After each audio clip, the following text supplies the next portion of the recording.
Cyber నేరాల పట్ల అప్రమత్తంగా ఉండాలని నకరేకల్ శాసనసభ్యులు వేముల వీరేశం అన్నారు. నిన్న రాత్రి ఆయనకు సైబర్ నేరగాళ్ల నుండి ఫోన్ చేసి న్యూట్ కాల్ చేసి దాన్ని వీడియో రికార్డ్ చేసి దాన్ని ఎమ్మెల్యే ఫోన్ కు పంపించి డబ్బులు డిమాండ్ చేశారని, అదే విషయంపై నకరేకల్ స్థానిక పోలీస్ స్టేషన్లో ఫిర్యాదు చేశానని తెలిపారు.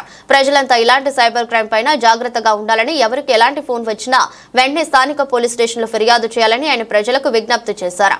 తనకు వచ్చిన కాల్ మధ్యప్రదేశ్ నుంచి వచ్చిందని, దానిపై పూర్తి విచారణ జరిపి నిందితులపై చర్యలు తీసుకోవాలని స్థానిక పోలీస్ స్టేషన్లో ఫిర్యాదు చేశారు. కేసు నమోదు చేసిన సైబర్ క్రైమ్ పోలీసులు దర్యాప్తు కొనసాగిస్తున్నారు. సెల్ ఫోన్లలో సైబర్ సంబంధించినటువంటి నేరాలపైన మన రింగ్ టోన్లని ప్రభుత్వాలు ప్రచారం చేస్తారు.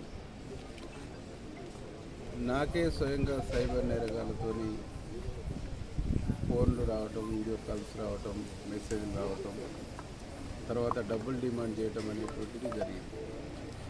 నేను పోలీసు వాళ్ళకి ఎందుకు రిపోర్ట్ చేసినంటే, రాష్ట్రంలో ఉండేటువంటి ఏ వ్యక్తికైనా ఇట్లాంటి ఫోన్లు వచ్చినప్పుడు మీరు అప్రమత్తమై రిప్లై ఇవ్వకుండా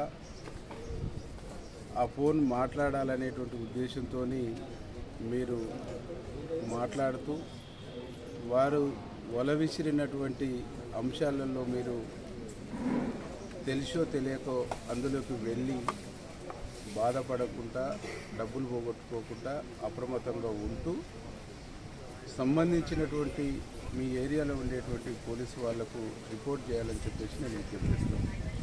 రాత్రి నాకు ఫోన్ కాల్ వచ్చి తర్వాత మెసేజ్లు వచ్చిన తర్వాత నేను స్థానిక సిఐ గారికి ఈ నెంబర్ని ఫార్వర్డ్ చేసి, ఇది ఎవరిది, ఎక్కడి నుంచి వస్తుంది, దీని వెనకాల ఉన్న ఉద్దేశాలు ఏంది అనేటువంటిది నేను కనుక్కున్న తర్వాత ఇది మధ్యప్రదేశ్ నుంచి వస్తుంది, ఈ సైబర్ నేరగాళ్ళ పని అని చెప్పినప్పుడు దీన్ని పాయింట్అవుట్ చేయాలి. నాకే కాదు, ఎంతమందికి వస్తుందో చాలామంది బయటకు చెప్పుకోలేకపోవచ్చు. చాలామంది సైబర్ నేరగాళ్ళ బారిలో పడి తన కుటుంబాన్ని, ఆర్థిక స్థితుల్ని నాశనం చేసుకునేటువంటి ఒక పరిస్థితి ఉంటుంది. కాబట్టి దీని నుంచి అవగాహన రావాలి, చైతన్యం రావాలి. ప్రజలు దీని మీద ఎట్లా ఉండాలనేటువంటి దానికోసమే మేము కంప్లైంట్ చేయడం జరిగింది. నియోజకవర్గంలో కానీ, జిల్లాలో కానీ, రాష్ట్రంలో కానీ ఎవరికి సైబర్ నేరగాళ్ళ నుంచి ఇట్లాంటి ఫోన్లు వచ్చినా, ఇట్లాంటి వీడియో కాల్స్ వచ్చినా అటెండ్ చేయొద్దు.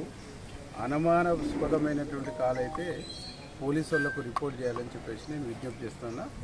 మా ప్రభుత్వం గౌరవ ముఖ్యమంత్రి రేవంత్ రెడ్డి గారి నాయకత్వంలో సైబర్ నేరాలని అరికట్టేటువంటి దాంట్లో చాలా కఠినంగా ఉన్నారు.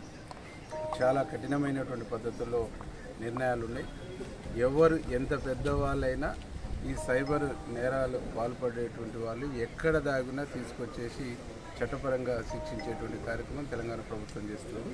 తెలంగాణ ప్రభుత్వం ఆ కార్యక్రమం చేయటమే కాకుండా అవేర్నెస్ తీసుకొచ్చి ఎడ్యుకేట్ చేసి చైతన్యం కల్పించి సైబర్ నేరాలకు సంబంధించినటువంటి ఎక్కడ ఉత్పన్నమైన స్వేచ్ఛగా పోలీసు వాళ్ళకు కంప్లైంట్ చేసేటువంటి ఒక చైతన్యాన్ని కూడా ప్రభుత్వం ఇస్తుంది.